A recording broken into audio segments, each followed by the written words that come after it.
The issues of the land in Acholi has a bigger context.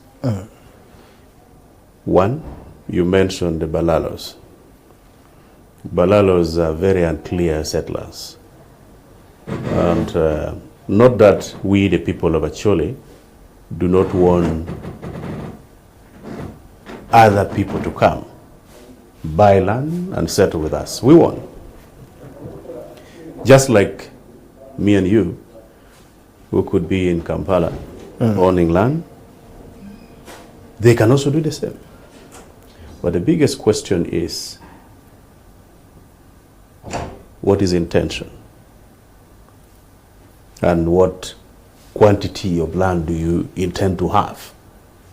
Someone coming and wanting to buy 1,000 acres of land at a giveaway price of about 1 million per acre. One individual.